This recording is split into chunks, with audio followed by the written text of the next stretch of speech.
we moved into this morning chill pretty quickly, where you open the door to let the dog out, and it's like, ooh. Hey, surprise. Yeah. No doubt. And like even things like you get in your car, like I'm not going to start my car this time of the year by any means, but you notice the difference. Right, Amanda? It's a little chilly. Okay. But I was just checking if this was in your threshold yet. But I have a garage now, buddy. Oh yeah, you're right. I forgot that. I forgot you're a big money hustler now. But yeah, it's just like everything. You notice these little differences. Temperatures start in the 30s and low 40s in a couple of spots in the morning. We got to the upper 50s. We're down in the mid 50s now. We're going to drop pretty quickly tonight. And the winds were a little feisty, which you may have noticed if you stepped outside. Out of the northwest, we've dropped a lot of these wind gusts from our map, but there's 20 miles an hour in Caribou still. And they're out of the northwest, which is kind of a cool wind direction for us most times of the year. Now, most of us were dry today, but we did see kind of a rainy day over extreme eastern Washington County. It's been off and on raining there throughout much of the day, and then just a couple of sprinkles to the west, a lot of these not even hitting the ground as there's dry air at the surface evaporating it before the moisture can get there. So tonight temperatures will drop in the 40s easily, right? I mean, we're already in the mid 50s, so that's not going to be too hard to achieve. The only thing that keeps the mountains in western Maine out of the 30s is if clouds come in after midnight. So it's the timing of the clouds that will matter.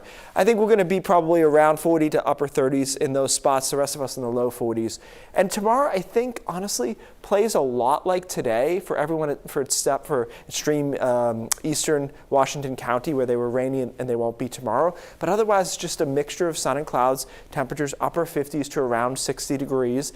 Not a knockout, but a lot better than it could have been, as you know how the forecast looked earlier in the week. And then we start on Sunday cool, upper 30s in a lot of spots. A lot of sunshine initially, quickly cloud over though in the afternoon, and then a chance of showers Sunday afternoon in the mountains and foothills. I think the coast stays dry through the entire weekend, at least the daylight hours, before maybe some showers overnight on Sunday. Remember, this was at one point going to be a really unfortunate weather weekend as this low sailed to our south, this low's to the north, so we're just squeezed between those two. It does get a bit cool on the backside here into Monday and Tuesday of next week, and then we're going to try to recover a bit. Okay, we're all friends here, right? The foliage this year, not amazing, but this still gives you an idea of where peak is happening, even though it's a little bit more kind of rust colored maybe than usual because of the clouds, because of the rain that we saw this summer, and a little bit past peak in a couple of spots. But this was unlikely to be a vivid year. I think I was trying to gently break it to people, I feel like, over the last month or so, where we would end up with foliage, and this is where we are.